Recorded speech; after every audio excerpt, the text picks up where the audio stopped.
Iran Israel के बीच भयंकर युद्ध छिड़ा हुआ है और इसके बीच में अमेरिका भी कूद पड़ा। जाहिर है ईरान को एक साथ दो तरफा वार झेलना पड़ रहा है। अमेरिका ने ईरान के 3 परमाणु ठिकानों को ध्वस्त करने का दावा किया। इस बड़े हमले के बाद परमाणु साइट्स पर तबाही देखने को मिली है।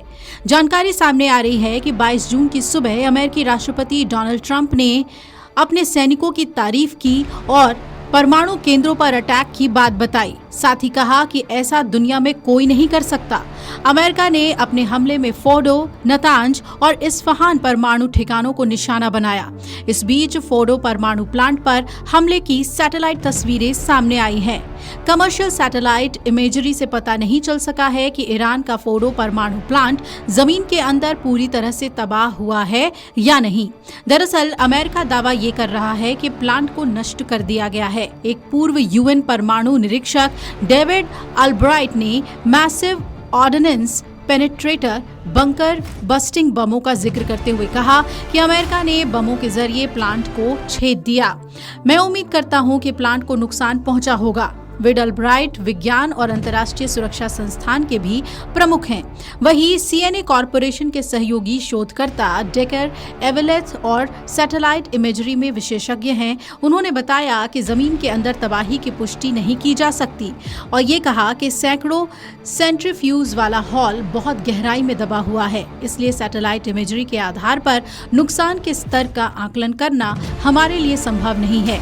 ईरान का फोर्डो परमाणु प्लांट पहाड़ों के बीच में है, जो कि जमीन के अंदर बना हुआ है।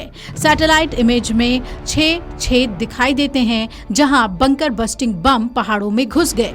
हालांकि जमीन के ऊपर तबाही तो दिखती है और पूरा इलाका धूल से ढका हुआ नजर आता है। क्या ईरान ने हमले से पहले छिपा दिया था यूरेनियम?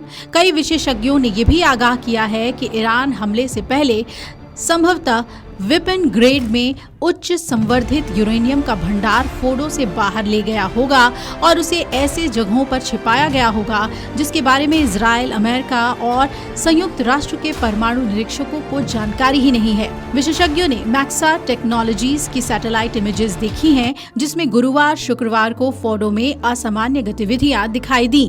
फोर्डो प्लांट के एंट्री दरवाजे के बाहर वाहनों की लंबी कतार लगी हुई थी।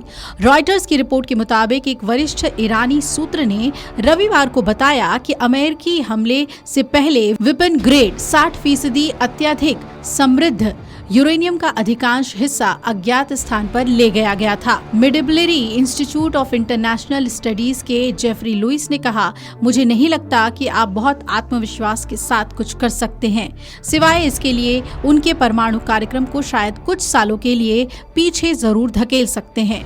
निश्चित रूप से ये ऐसी फैसिलिटी है जिसके बारे में हमें जानकारी नहीं है। अमेरिका और इजराइल चाहते हैं कि ईरान का परमाणु हथियार बनाने का काम पूरी तरह से बंद हो जाए। हालांकि ईरान की सभी परमाणु बनाने वाली मशीनें नष्ट नहीं हुई है तो वो अपना काम दोबारा शुरू कर सकता है। कुछ एक्सपर्ट्स का ये भी कहना है कि ईरान ने हमले से पहले ही अपने पास जमा किए गए खतरनाक यूरेनियम को किसी दूसरी जगह छुपा दिया। ये यूरेनियम परमाणु हथियार बनाने के काम आता है। इससे पहले एक सैटेलाइट तस्वीर भी सामने आई थी जिसमें हमले से 2 दिन पहले परमाणु साइट पर 18 ट्रक कतार में खड़े नजर आए थे। दावा ये किया जा रहा है कि ज्यादातर यूरेनियम पहले ही वहां से हटा दिए गए थे। सैटेलाइट इमेजेस के जरिए नुकसान तो जरूर दिख रहा है, तबाही के निशान भी दिख रहे हैं, लेकिन ईरान ने अपने आप को बचा भी लिया है। Video desk amarujala.com। अगर आप ये वीडियो YouTube पर देख रहे हैं तो हमारे चैनल को सब्सक्राइब कर बेल आइकन दबाएं और Facebook पर देख रहे हैं तो हमारे पेज को लाइक करें।